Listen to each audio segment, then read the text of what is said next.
जय श्री कृष्ण। राधे राधे।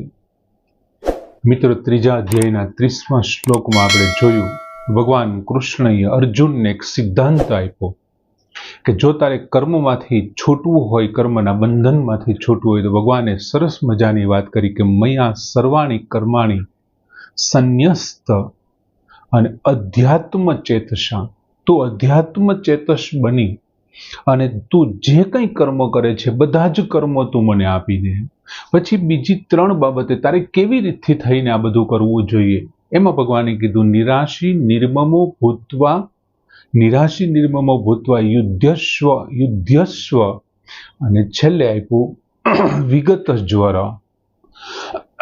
એક તો તારે નિષ્કામ બની જવું પડે, બીજું મમત્વનો ત્યાગ કરવો પડે અને તારે સંતાપ છે એને છોડવો પડે। આમ ભગવાને સરસ મજાની વાત કરી છે। અને હવે ભગવાન 31મા શ્લોકમાં એવું કહે છે કે યે મે મતમ ઇદમ નિત્યમ અનુતિષ્ઠન્તિ માનવાઃ શ્રદ્ધાવંતઃ અનશૂયन्तઃ મુચ્યન્તે તે અપી કર્મભિઃ। હવે ભગવાને 30મા શ્લોકમાં પોતાનો મત, પોતાનો સિદ્ધાંત રજૂ કર્યો અને હવે 31 અને 32મા શ્લોકમાં ભગવાન કહે છે કે જે આ સિદ્ધાંત પ્રમાણે વર્તન કરે છે તેમનું શું થાય છે અને જે નથી કરતા એમનું શું થાય છે 32મા શ્લોકમાં। એટલે કે એમનું અનુષ્ઠાન સ્થાપન કરવા માટેની વાત છે। ભગવાન શું કહે છે કે એ મે મતમ ઇદમ નિત્યમ અનુતિષ્ઠન્તિ માનવા। એ એટલે જે, મે એટલે મારા, મતમ એટલે મતને, ઇદમ એટલે આ, નિત્યમ એટલે હંમેશા, નિત્ય, અનુતિષ્ઠન્તિ અનુસરે છે, માનવાહ એટલે મનુષ્ય। એ માનવાહ જે મનુષ્યો, પછી હવે બીજી લીટીમાં છે શ્રદ્ધાવંત એટલે શ્રદ્ધાપૂર્વક, અને અનસૂયંત એટલે દોષ દ્રષ્ટિ રહિત થઈને, અસૂયા એટલે તો ઈર્ષા એવો અર્થ થાય, પણ અનસૂયંત જેનામાં ગુણોની અંદર દોષની દ્રષ્ટિ નથી તેવા વ્યક્તિ। અમુક વ્યક્તિઓ જ એવા હોય છે કે કોઈ પણનો ગુણ હોય ને એમાંથી દોષ કાઢી લે। અહીં શું કહે છે? અનસૂયંત, દોષ દ્રષ્ટિ રહિત થઈને શ્રદ્ધાવાન વ્યક્તિ। મુચ્યન્તે એટલે છૂટી જાય છે, છોડી દે છે, તે એટલે તેઓ, અપી એટલે પણ, કર્મભિઃ એટલે કર્મના બંધનથી અથવા કર્મથી। હવે એ માનવાહ જે મનુષ્ય અનસૂયંત શ્રદ્ધાવંત, દોષ દ્રષ્ટિ રહિત થઈ શ્રદ્ધાપૂર્વક, ઈદમ આ, મે મતમ મારા મતને, નિત્યમ અનુતિષ્ઠન્તિ કાયમીને માટે, સદાને માટે, નિત્ય અનુસરે છે। ભગવાન કહે છે તે અપી તેવો પણ કર્મભિઃ મુચ્યન્તિ કર્મના બંધનથી છૂટી જાય છે અથવા કર્મમાંથી મોક્ષ પામે છે। જે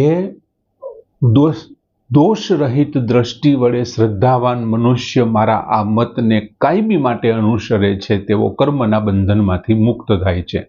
હવે આપણે જાણીએ છીએ કે કોઈ પણ ધર્મ, કોઈ પણ સંપ્રદાય, કોઈ પણ વર્ણ, કોઈ પણ આશ્રમનો મનુષ્ય છે એ કર્મના બંધનમાંથી છૂટવા માટે સતત પ્રયત્ન કરતો હોય છે। બીજું કોઈ પણ ધર્મ, વર્ણ, આશ્રમ ગમે તે મનુષ્ય હોય એને કર્મ કરવું ફરજિયાત છે। ભગવાન કર્મનો ત્યાગ કરવાનું ક્યારેય નથી કહેતા। આમની પહેલા પણ નથી કીધું, અત્યારે પણ નથી કીધું અને હવે પણ નહીં કે ગીતાજીમાં કોઈ જગ્યાએ। કર્મ કરવું ફરજિયાત છે અને બીજું મનુષ્ય કર્મ સતત કરતો રહે છે 24 કલાક। પણ ભગવાન શું કહે છે કે આ કર્મના બંધનમાંથી છૂટવા માટે દરેક ધર્મ એટલે કે બ્રાહ્મણ, ક્ષત્રિય, વૈશ્ય, શૂદ્ર ચારેયનો અધિકાર છે। દરેક સંપ્રદાયના વ્યક્તિનો અધિકાર છે। દરેક વર્ણ હોય, પછી એ કોઈ પણ વર્ણનો હોઈ શકે, દરેક આશ્રમનો હોય, બ્રહ્મચર્ય આશ્રમનો હોય, ગૃહસ્થાશ્રમનો, વાનપ્રસ્થાશ્રમ, કોઈ પણ આશ્રમમાંથી હોય, ટૂંકમાં દરેક મનુષ્ય બંધનથી, કર્મ બંધનથી છૂટવા માટે, તો ભગવાન કહે છે તારે કર્મ બંધનમાંથી છૂટવા માટે શું કરવું જોઈએ? તો કે ઈદમ મે મતમ નિત્યમ અનુતિષ્ઠન્તિ। ઈદમ એટલે આ, મે એટલે મારા, મતમ એટલે મતને, નિત્યમ અનુતિષ્ઠતિ જે કાયમીને માટે, નિત્યને માટે અનુસરે છે। તો ભગવાનનો મત છે કયો? કે જે કાયમી અનુસરીએ તો કર્મના બંધનમાંથી. તો 30મા શ્લોકમાં અને આગળના શ્લોકમાં કીધું હતું ભગવાને કે આ દરેક કર્મ તું મને સમર્પિત કરી દે અને તું આવો થઈ અને જો કર્મ કરીશ તો તને બંધનરૂપ નહીં થાય, તું આ યુદ્ધરૂપી કર્મોમાં જોડાઈ જા.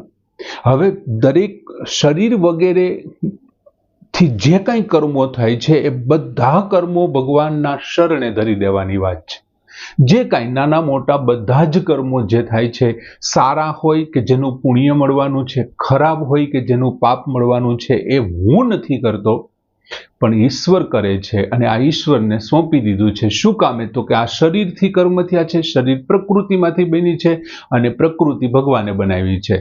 માટે આ પ્રકૃતિ મારી નથી, એમાંથી બનેલું શરીર મારું નથી અને શરીરના જે અંગો છે, જે ઇન્દ્રિયો છે, મન છે, બુદ્ધિ, જેના વડે કર્મો થયા છે એ પણ મારા નથી. જેમના છે એમને હું સમર્પિત કર્યું છે. આ બધું જ ભગવાનનું છે, તેમને મેં સમર્પિત કર્યું છે. જો આવી રીતથી તું કરીશ ને તો તને કર્મ બંધન નહીં થાય. પછી ભગવાને બીજી શબ્દ વાપરો, એમના માટે શબ્દ વાપરો અનસૂયંત, દોષ દ્રષ્ટિ રહિત થઈને, તારે દોષ નથી જોવાના.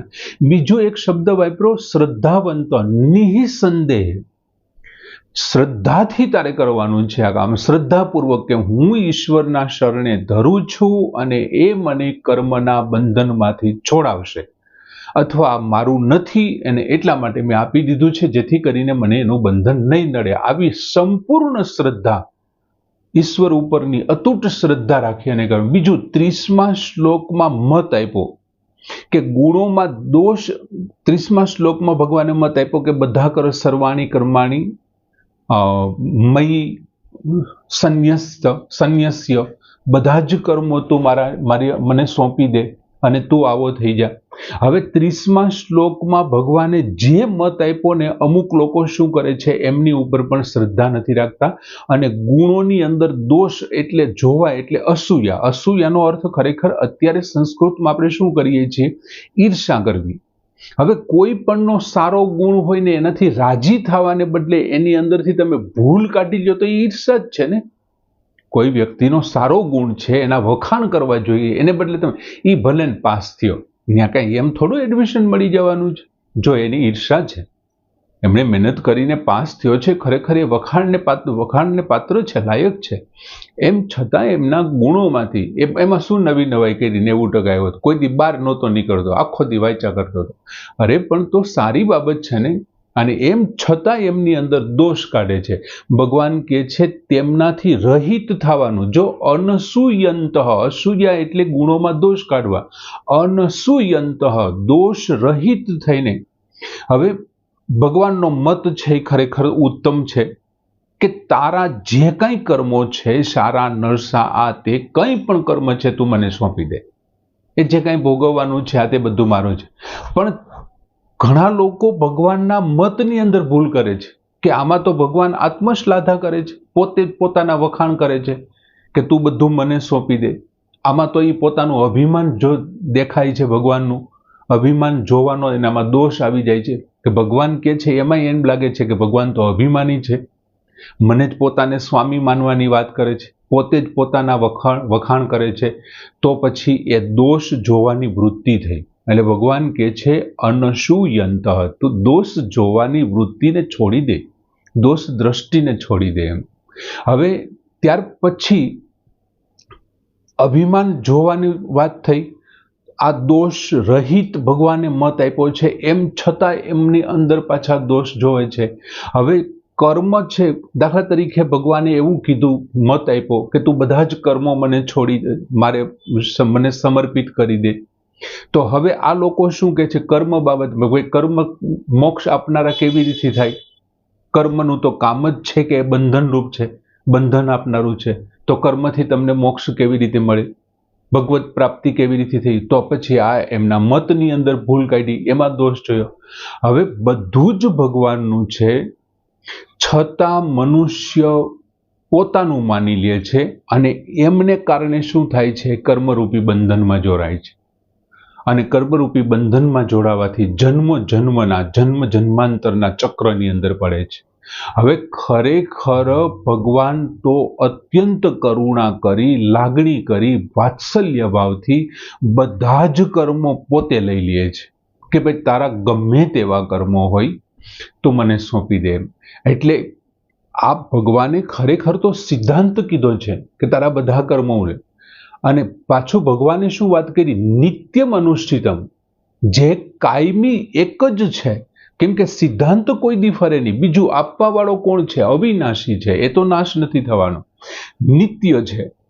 ભગવાન કૃષ્ણ એટલે કે પરમાત્મા નિત્ય છે, અને નિત્ય છે ને તો એ નિત્ય જ રહેશે એનો સિદ્ધાંત, કેમ કે પોતે નિત્ય છે.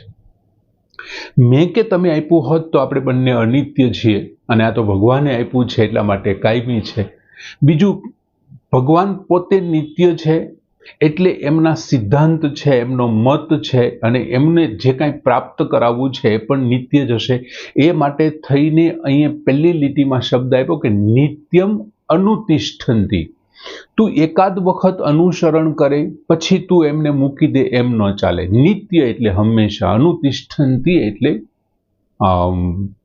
અનુસરવાનું છે. ભગવાને આવું શું કામ કીધું? તારે કાયમી કરવાનું. હવે માની લ્યો કે તમે આજે કોઈ કર્મ કર્યું, એ તમે ભગવાનને સમર્પિત કરી દીધું. બપોર પછીનું કર્મ કરો એ સમર્પિત ન કરો, કાલનું કરો એ સમર્પિત ન કરો, તો પછી તમને એનું બંધન થવાનું છે. એટલે તું જીવે ત્યાં સુધી શું કરવાનો છો? કર્મ કરવાનો છો. એટલા માટે ભગવાને એમ પણ કીધું હોય કે તારું આજીવન જે કાંઈ કર્મ કરે ને એ નિત્ય અનુતિષ્ઠંતી. આ મારો જે મત છે, મેં મતમ ઇદમ, મારો જે આ મત છે, નિત્યમ અનુતિષ્ઠંતી. આજના કર્મો તું આપી દે, આ 1 મહિનાના કર્મો તું આપી દે. જેમ કે પરસોત્તમ મહિનો અને શ્રાવણ મહિનો ચાલતો હોય ત્યારે ઘણા લોકો ભગવાનની વિશિષ્ટ ભક્તિઓ કરતા હોય છે. નવરાત્રિ ચાલતી હોય ત્યારે ભગવાનની વિશિષ્ટ ભક્તિ કરતા હોય, અને 9 દિવસ પછી હાથ જોડ કરી અને શ્રી કૃષ્ણ સમર્પ્યામી એવું શબ્દ બોલતા હોય છે. આ 9 દિવસનું, આખા શ્રાવણ મહિનાનું, આખા પરસોત્તમ મહિનાનું પુણ્ય છે હું ભગવાન કૃષ્ણને સમર્પિત કરું છું, અથવા મારા કર્મો સમર્પિત કરું. તો બાકીના 11 મહિના ક્યાં લેવા જવા? તો 11 મહિનાના કર્મોના પાપને પુણ્ય નડે કે ન નડે? એટલે ભગવાને ચોખવટ કરી છે, આવું ન ચાલે. તું માત્ર એક જન્માષ્ટમીએ, માત્ર એક રામનવમી, માત્ર શિવરાત્રી, માત્ર નવરાત્રી, કે પછી કોઈ એક પુરુષોત્તમ માસ કે શ્રાવણ માસના કર્મો આપે ને બીજા ન આપે, એમ ન ચાલે. મતમ ઇદમ નિત્યમ અનુતિષ્ઠંતી, મારા મતને જે નિત્યમ અનુતિષ્ઠંતી, કાયમ. પછી બીજું કેવી રીતે? તો કે શ્રદ્ધાવંત હોય, શ્રદ્ધાપૂર્વક. તને વિશ્વાસ હોવો જોઈએ, શ્રદ્ધા હોવી જોઈએ. અને ત્યાર પછીનું કીધું અનસૂયંત, દોષ દ્રષ્ટિ રહિત થઈને. અને પછી છેલ્લે ચોથા ચરણમાં કીધું મુચ્યંતે તે અપી કર્મભિઃ. અને જે લોકો આવું કરે છે, અર્જુનને આજ્ઞા આપે છે, બધું સોંપી દે છે, તે શું થાય છે? તે અપી, તેઓ પણ મુચ્યંતે, મુક્ત થઈ જાય છે. કોનાથી મુક્ત થઈ જાય? કર્મભિઃ, કર્મના બંધનમાંથી તે લોકો પણ મુક્ત થાય. ભગવાને બહુ સરસ વાત કરી કે કોઈ પણ સંપ્રદાયનો હોય, કોઈ પણ ધર્મનો હોય, કોઈ પણ આશ્રમનો હોય, અને કોઈ પણ વર્ણનો હોય, બીજું મને માને કે ન માને એની સામે કોઈ મતલબ નથી. મારા અસ્તિત્વને સ્વીકારે કે ન સ્વીકારે એની સામે કોઈ અસ્તિત્વ નથી, ઓલો કોઈ વાંધો નથી. માત્ર મારા મત પ્રમાણે ચાલવાની વાત છે. મતમ ઇદમ નિત્યમ અનુતિષ્ઠંતી. જો મારા પ્રમાણે નહીં, ભગવાને બહુ ચોખવટ કરી છે કે મને માનો તોય ભલે ને ન માનો તોય ભલે. તું મને માને તો એમની સાથે તને આ વસ્તુ મળશે, પણ તું ખાલી મારા મત પ્રમાણે ચાલીશ ને તો તારો ઉદ્ધાર કરવો એ મારી ફરજમાં આવી જશે. એટલે તું માને કે ન માને, માત્ર આ મત પ્રમાણે ચાલો ને તો પણ તને મુક્તિ મળી જશે, કેમ કે તને કર્મના બંધનમાંથી છુટકારો મળશે. આમ બહુ સરસ મજાનો શ્લોક કે યે મે મતમ ઇદમ નિત્યમ અનુતિષ્ઠન્તિ માનવાહ શ્રદ્ધાવંતો અનસૂયંતો મુચ્યન્તે તે અપી કર્મભિઃ પૂર્ણ કરીએ છીએ.